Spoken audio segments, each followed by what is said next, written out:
Welcome everyone to today's meeting. For those who are new to museums cohort, the agenda we have here is also our shared notes document. So during today's presentation, feel free to take notes right here in the document. We keep this open and shareable so that you can always go back and refer to it later. So please make use of it. And without further ado, I'm gonna move on to today's presentation. We're really appreciative that we have them after work hours on their time, so thank you.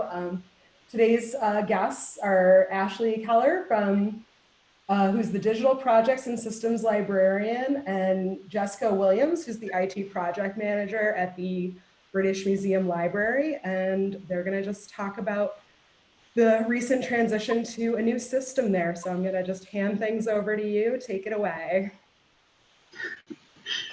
Thanks so much for having us, Gail. Yeah, I was really pleased to hear that you're having us and other specialists come speak about their projects, and we're happy to share ours, which just launched and went live in June. So Jess and I are gonna speak a little bit more about it. If you have more questions in detail, get to us. I guess there's time for questions in this presentation too. But really happy to share, yes, the British Museum Library launched a new system to replace the legacy Circe Dynix system. It was the solution that the museum's libraries had for over 20 years. It was sort of a millennium install. And we were lucky to work internally with IS. So Jess and I worked very closely together with our senior librarian who couldn't be here today, but we launched the project just a little while ago, and it has had some take up from our curatorial teams and other museum staff who are working at the moment, despite a lot of our team actually being on the furlough scheme as well in the UK. So it's quite a unique time to launch a project. I'm sure you can imagine that was a good challenge for us too. And so a bit of background to add to that was the libraries at the museum, as far as we had gone, is it was a similar model to the libraries at the Met, where they were all different and sort of organized by department. So they actually just went through an internal review in the last few years and came under central management. So in many ways, it was sort of a good opportunity to move through a new systems project for the new library. That was sort of a one library for the first time at the museum too. So between getting a new system, all of the libraries coming together, and then one of the other really great features of it, which we can speak about in more detail, was this system really stood out to us. We went with a COA solution, the open source solution hosted by PTFS Europe. So they worked with us, and they were really skilled already as a team with working remotely, delivering digital training, digital services, and it was a web browser-based solution, which we were really interested in getting. So all those factors came together to bring us live in June. Yes, and Jess, we have a bit more detail about the project and going to procurement, which was also the first time we'd been able to work with a particular procurement model for the library. We went with G-Cloud in the end, which is a government digital marketplace sort of new product, actually. So that helped us a lot. It's a procurement model for public sector companies in the UK, and it focuses just on cloud-based solutions, everything SaaS, everything software. No horrible installs on your desktop that stop working every so often. So yeah, like Ashley said, Circe was a product that the museum had had for over 20 years. And I know we just wanted to sort of follow, well, we had the end of contract coming up, a renewal coming up, and following best practice, we just wanted to see if there was anything else available, really. So we went through this, we went through a short RFI and then through the procurement framework, and yeah, decided on COA as the solution we wanted to go with. Leading up to that, we sort of did a big exercise going through with the librarians to document all our requirements, which I think Ashley mentioned earlier when we were talking about this.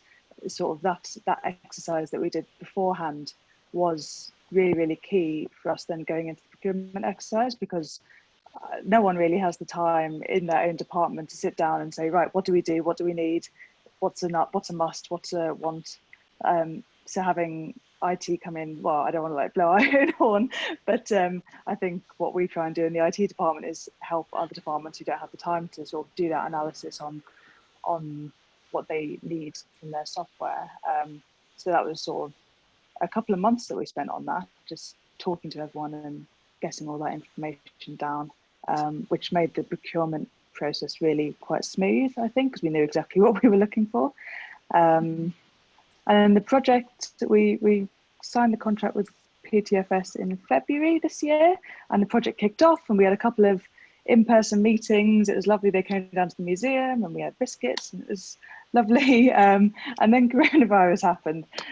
So obviously we went into lockdown, and like Ashley said, a couple of weeks after we started the project, the majority of the library team was actually furloughed. So we went from a project team of 2 representatives from IT and about 10 or 12 from the library to 1 from IT and 2 from the library. So suddenly there were just 3 of us, and we were like, can we still deliver this project? Can we test like thoroughly enough?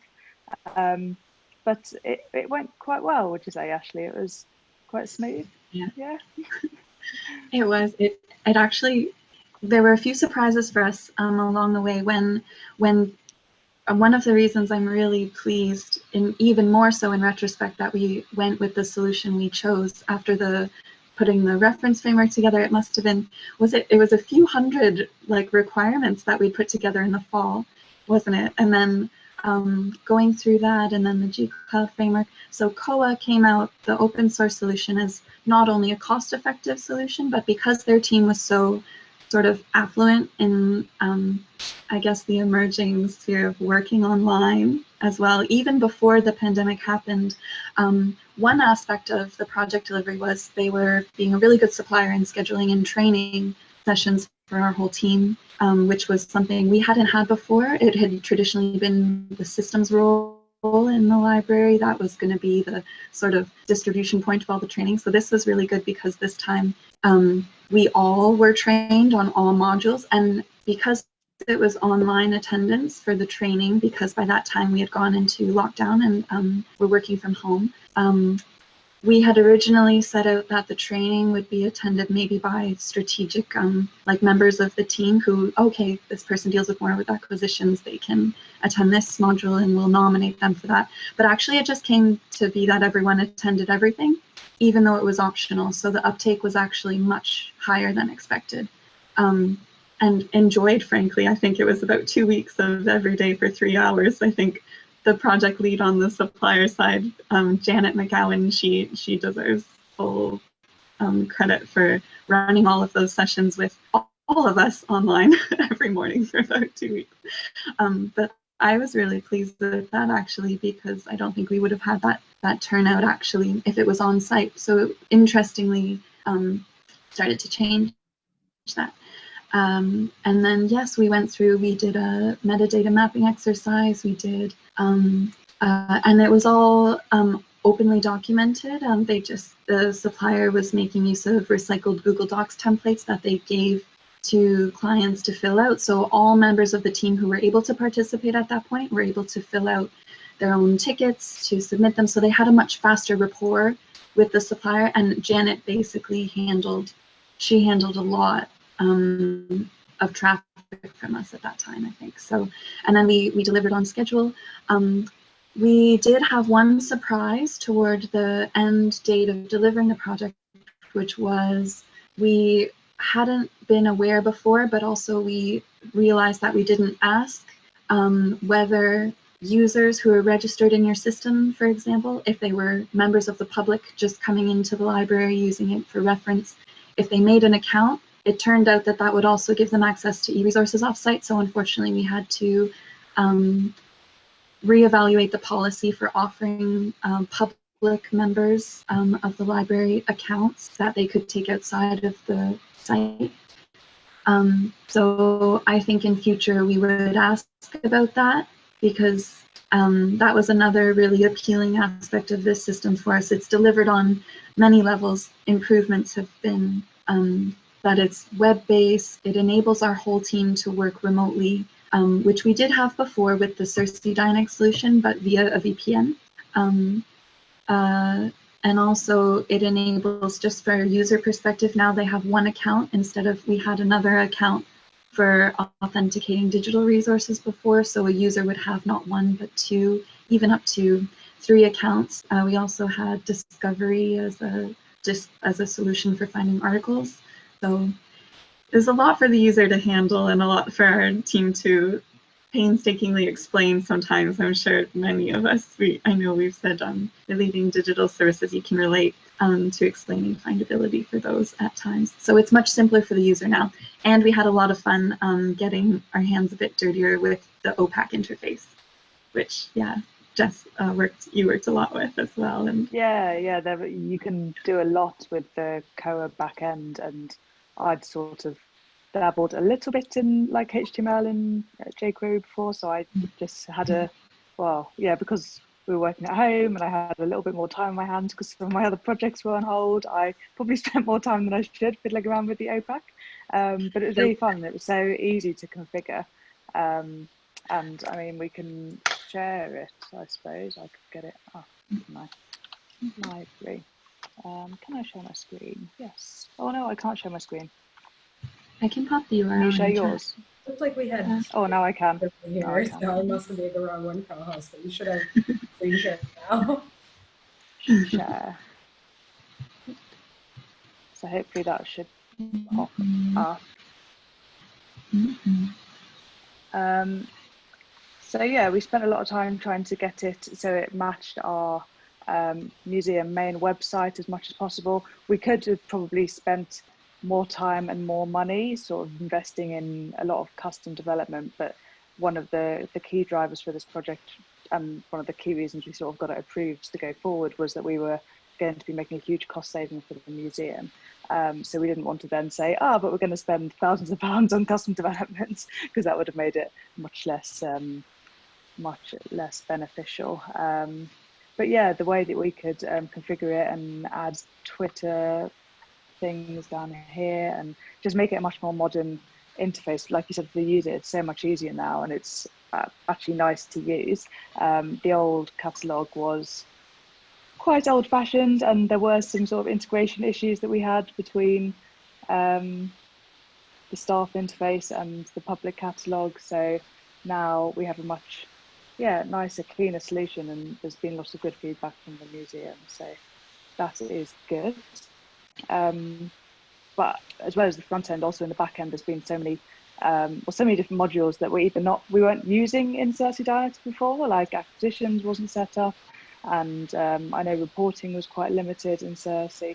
So now the functionality that the librarians have access to is just, so much better and just much easier to use as well. I know, Ashley, you mentioned training, and I remember when we first spoke to you, sort of going from each librarian to each librarian, everyone had their memory of getting trained for days or hours or days on end by one of the other librarians. It was quite painful because some of the terminology in Cersei wasn't that logical, I don't think. But in Koa, I mean, I picked it up. I've never worked with an LMS before, and it's super easy to use, really. Yeah, didn't Cersei have some terms in it, like discharging for when an item is returned, for example? And there were some, even from a back-end standpoint, you look at the terms, sometimes you have to remind yourself if it's checking in or checking out. So, that was fun. Yeah, lots of nice, really good new features. Analytics, I don't think we could overstate how important that's going to be for future directions as well, being able to report to management on things like use of the catalog, especially now that it is the primary discovery method for the digital resources, and we had a different solution for that before. I think it all, basically now all the traffic is coming through the catalog, which makes it an appealing solution for us to be able to engage with the users as well. The other new features we're making use of on the front end are standard things in, I guess, many academic libraries, perhaps, users being able to do things like make purchase suggestions, because it is it is a close-knit community of users in the system too. It's for museum staff. There's a few existing partnerships. One of them is with the Royal Anthropological Institute, and it's we are physically, well, we're in Bloomsbury usually in part of the Knowledge Quarter. It's called. It has a lot of universities in it. So students, if they come to sit in the little-known gem of the British Museum's library, and we often get mail actually addressed to British Library, which is really funny. So there's a lot of appeal on the user end for this system too. So that was really appealing to us, and it's a much more polished and elegant solution that can actually sit alongside the website, which was also just relaunched last November for the museum. So it does serve our future visions too. I think there's a lot of ground that can be launched into going forward with this. And part of the framework that we did choose to move this project through the museum, the G-Cloud framework, has a built-in sort of project management timeline, which was really useful to us as well, because, and I know, Jess, you've had some discussion about this in departmental meetings maybe too, is that the previous vendors might have been used to having our business for a very long time without any sort of revaluation, or are sort of counting on that we don't poke our heads above the parapet really that much to see what else is available, or to do comparative analysis of really too much kind at times. And that's certainly been the case. I think the last system, it wasn't reevaluated for at least 2 decades. So although to their credit, definitely, Circe Dynex, the museum's last information system for the libraries, was the first professional grade system that the British Museum libraries had. And it was the first one that they had since the departure of the British Libraries collections, which went to the new site there at St. Pancras in the 90s. So, but yeah, what was left needed its own professional management system. And the last one we had before this was the first one for that. So moving forward, we've definitely, it's come a long way online, and I think analytics-wise, it's going to help us to quantify a lot of the activity. It's going to help us form mediation with our users. We can speak to them about how we're actively building the collections. They can make purchase suggestions. There's a feature that we're working on launching is lists to accompany upcoming exhibitions at the museum, working with the curators to put their research resources together that they referred to when they were building an exhibition, not just in a curatorial sense, but also, we know there's wider practice that goes into it with museum studies, and it's really a cross-departmental effort to put these shows on, and the post-pandemic scene, I think, will make that even more interesting potentially. So I think there's a lot of directions to go. On the back end, and this is, we've already shown testament to it in getting a bit excited about configuring the OPAC here, but it does also provide an opportunity for the libraries individually to engage with learning about the system, and even learning a little bit of programming to a degree that, if they want to, it actually now represents a very concrete opportunity for skill up within the workplace, because it is part of the system that they're using in their day-to-day work. So I think that's a benefit as well. Yeah, so it's launched now, it's live, and our other products that we had annual subscriptions to, one of them is Open Athens. That subscription's expiring for authenticating people's accounts for access to JSTOR and other things. So we're just excitedly watching those fall away as this becomes our new solution. Thanks, Rachel. Yeah, so we're really happy to, yeah. Do you have any other thoughts, Jess? I was just looking at my notes, like going back to the sort of delivery. We did sort of 2 phases of testing, each one preceded by a data migration, and they were all really quite smooth. The data migration, PTFS Europe, the company that we were working with, they had a lot of experience in doing migrations from Cersei to their product Kelleher. So it was really quite smooth. Like Ashley mentioned at the beginning, there was a mapping exercise that we did to decide which data we were going to keep and which we were going to delete and which was going to merge. And that was probably the most complicated bit, just filling out that spreadsheet and then testing those bits. But on the whole, it went quite smoothly. I think there were a few hiccups with strange bits of data that, names that were used in the location and the item type and various other fields, so the same name. Yes. So sometimes trying to like pry apart those bits, those item records was a bit complicated. But no, on the whole, it was fine. Sorry, go ahead. That was the oversize label, right? Yeah. We had an oversize issue. It was, I'm sure many of us have this. You're in the old system, it was built over many years without a controlled taxonomy for the various categories of item locations, item types, and material oversize, as a replicate put it, and they were just like, it's a physical description, I don't know. But we did have a bit of combing to do with that one. That was our biggest metadata, I guess, challenge that we had, yeah, in the mapping. Yeah. And yeah, the testing periods were pretty good. It was strange working with a very reduced team. Obviously, we should have had about 10 or 12 testers, and there was just the 3 of us. We managed to bring some people back off furlough for short periods to help out with specific module testing, but on the whole, it was just 3 of us. So it was quite repetitive, some of the testing we were having to do. It was sort of just doing the same tests again and again and seeing if anything else goes wrong, anything else breaks. But it's still progressed, and I think by the time we went live, we closed all, or PTFS managed to close all but one of the issues that we'd raised, and that issue was more of a sort of quite specific request, which just wasn't technically possible. But she was going to forward it onto the Kelleher open source community, so it might materialize one day.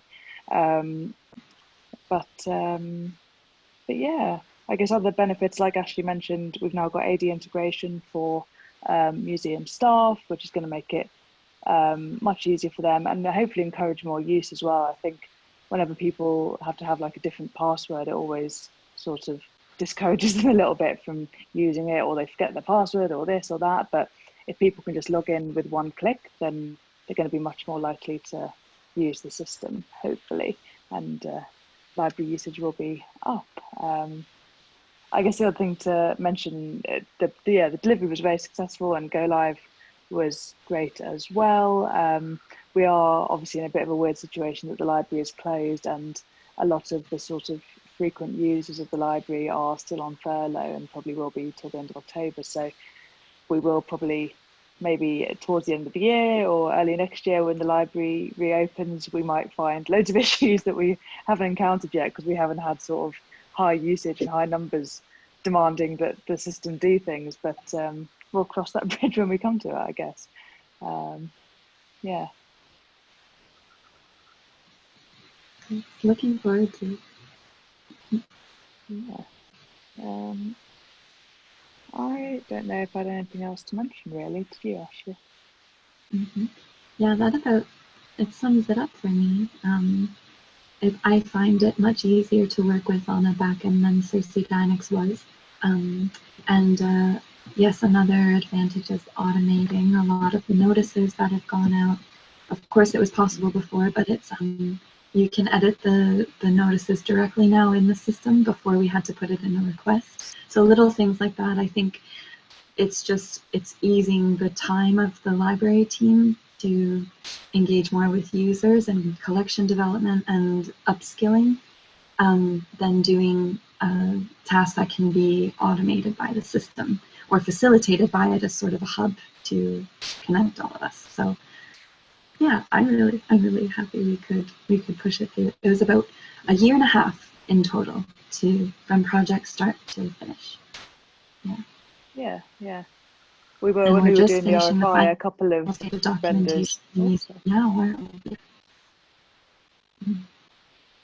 Oh, I was just going to say, when we did the RFI, there were a couple of vendors who said that our timeline was really unrealistic and the data migration would take like 6 months by itself and this and that. And COA came back, or PTFS came back with a, well, they're offering, we were a little bit nervous because it was so different to some of the other ones and some of the other much bigger companies that we thought maybe they're being really optimistic, maybe it's too good to be true, but it did work out okay in the end, and we went live on the day we said we would, and yeah, all quite smooth.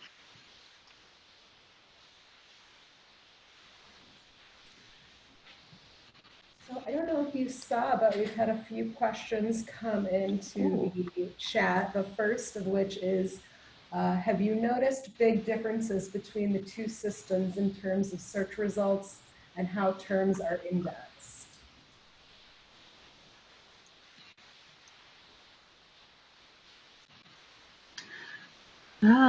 Right. Just let me know if I'm breaking up at all. I can hear a little bit at times, but if we're okay, then that's great. Yes, thanks. Thanks for the question. We can answer definitely together because we both looked at the configuration for the search return. So what I actually found was, initially at least, we basically turned off all of the additive filters, like terms or, but the search is much better in COA. I believe it's, I think there is a setting for like turning on zebra search, and maybe Jesse remembered more about that. The search results were actually a little bit fewer in COA, but they were more like what you would get or what you'd expect for like term application, like a Google search does, because when we were using Cersei, it would actually be so exact that if we searched for Shakespeare, for example, without the capital S, it wouldn't return actually like results that had the same word in it, but just with the capital. So it was very exact and very limiting in Cersei. So it's a much better product search-wise. This one, yeah. So far it's been better, and there's quite a few configuration options on the back end to play with that.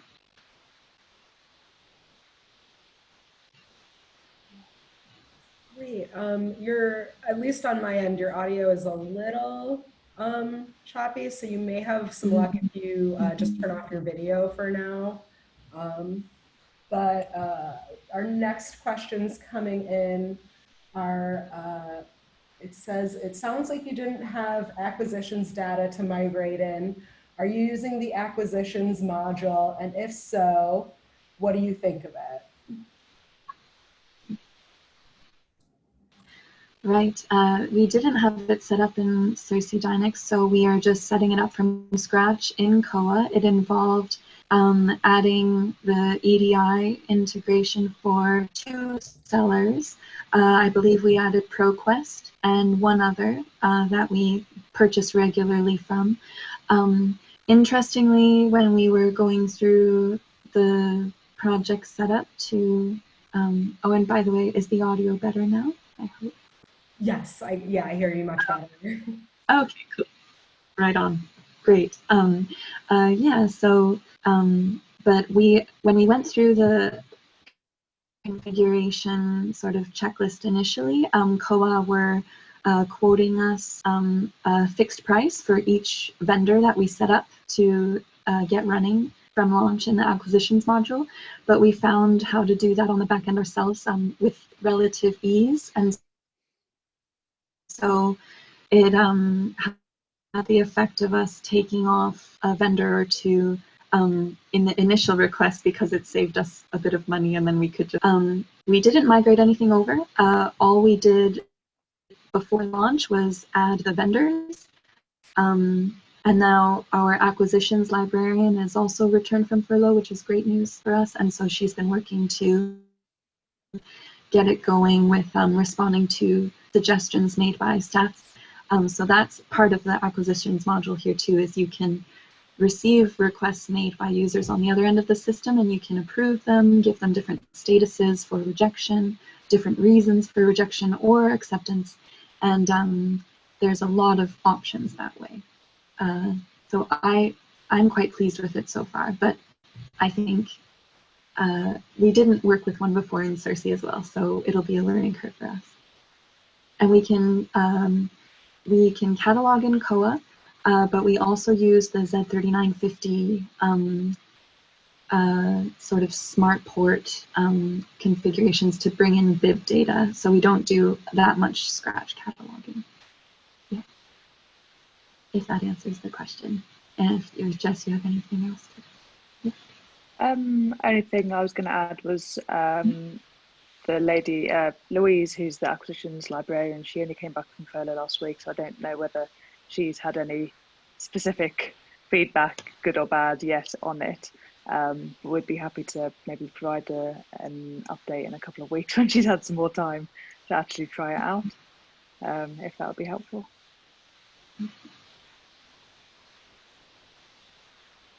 Thanks, Sarah. Any additional questions? I don't see any in the chat, but I just want to make sure I give everyone a chance to ask whatever you want.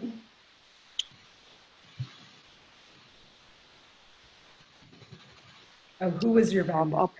I'll put it in the chat. It was called PTFS Europe. So I think they're actually an American company, did Janet say? But there was some story about why it's called. Oh, is that in America? Sorry.